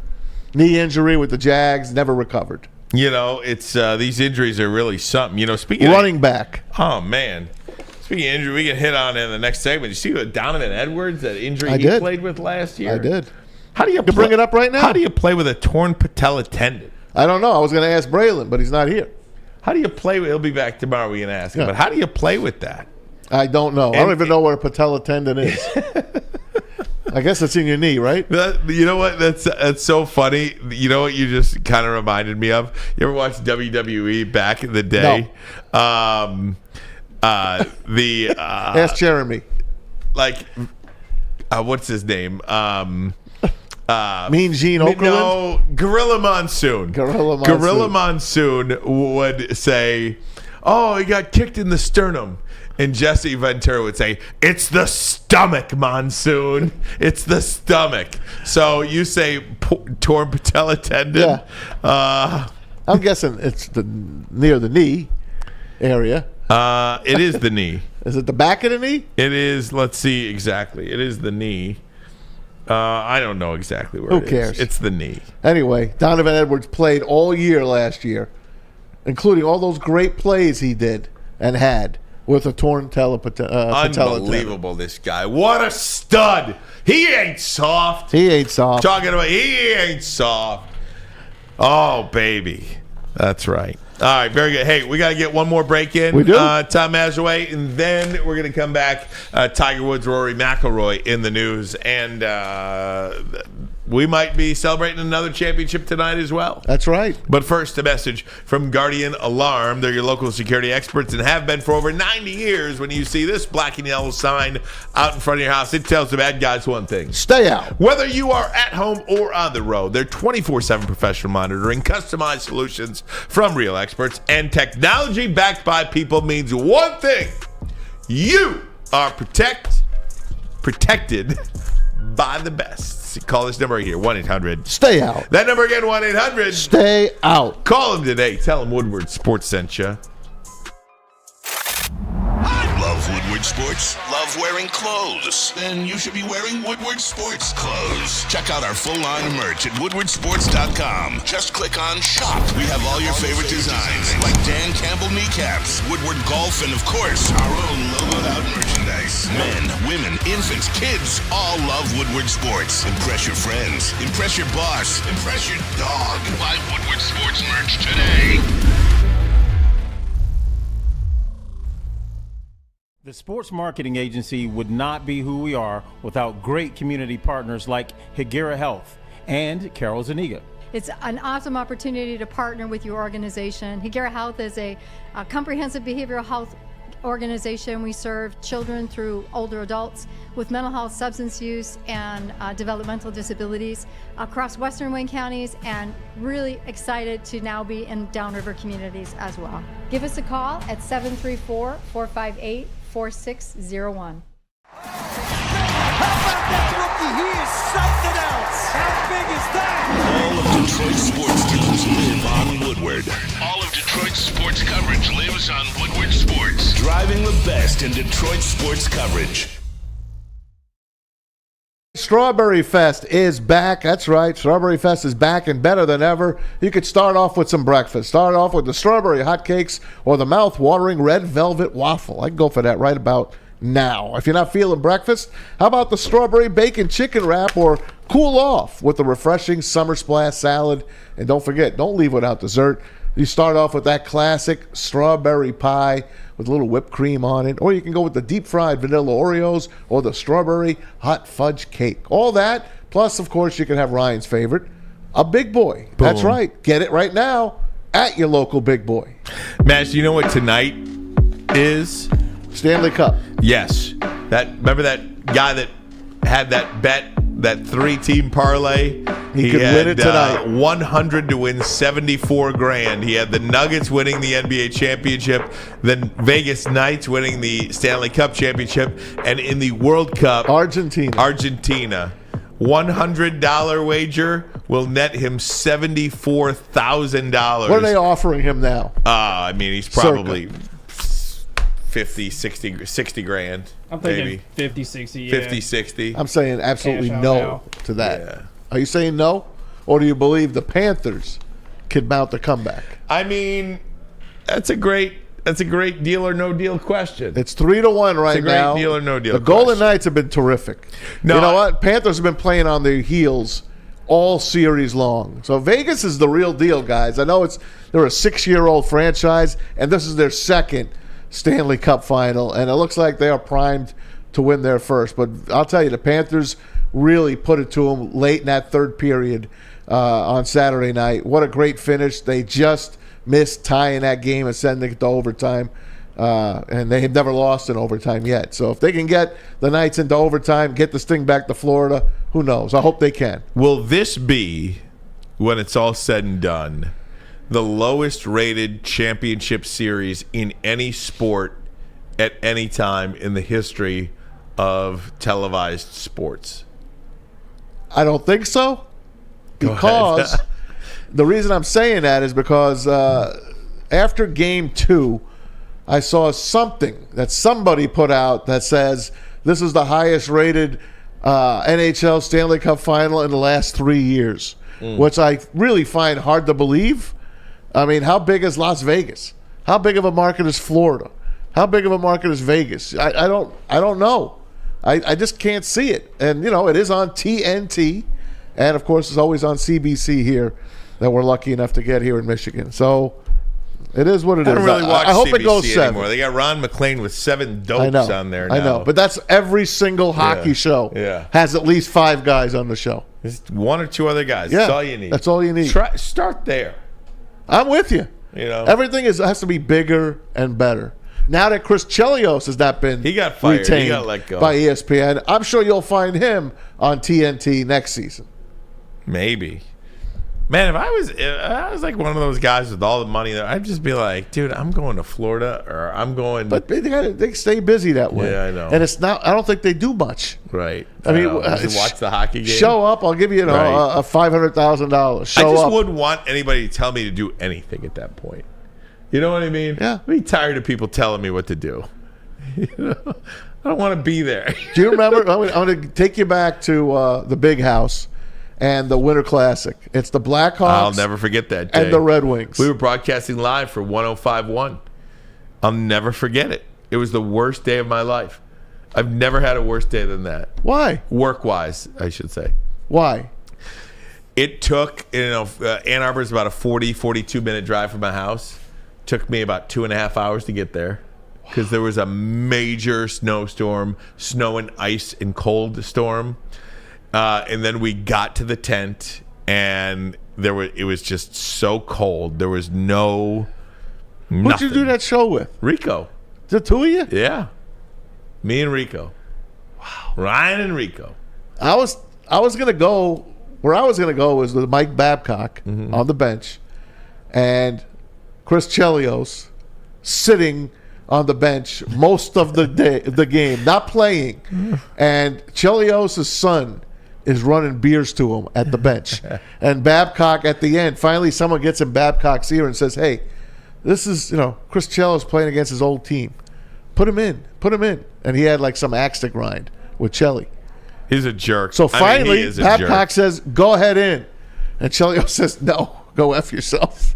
Yeah, basically. Babcock is a total jerk. I mean, one of the really bad guys. I thought he was going to win a cup in Toronto. Yeah, really bad guy. I was wrong. Right. What did he say at the Toronto press conference? Toronto. There's going to be a lot of pain coming. Did he say that? Yeah. Something like that. What's the expectation? What's the next few years going to be like? Pain. A lot of pain coming. Either way. Like Clubber Lang? Yeah. We didn't get into this Rory and Tiger Woods thing, Maz. We can get into it tomorrow. I have no interest in this. I mean, I might peek in. I have no interest in watching. If Tiger Woods isn't playing golf, I'm not watching. Yeah, I have zero. This is an indoor golf league. Right. Like basically going and hitting it against the screen. Yeah. I have no interest in this. They think this is going to work. Should we talk about tomorrow when Braylon's here? Yeah, let's talk about tomorrow. Because Braylon might He might watch it. Braylon might. Now, they have a lot of backers. A lot of big money backers. A lot of big money. But so did FTP or FTX. FTX. FTP is something else. STP? No, FTP. It's something that I say with not a lot, but F the something. FTX, I mean. FTX. Man, it's a great show out of you today. You put a really good show together. Parker, my man, JB, love you guys. I'm trying my level best. Hour number 2, way better than hour number 1. But the first 15 minutes with Terry Foster was were really great. good. Really good to have him. All right, guys. The only way we can really overcome all of this is just to have live guests. Right, yes. Yes, That's it. live guests All right. in studio. Very good. Thanks, Chet. All right, we'll see you tomorrow. See ya. Bye-bye.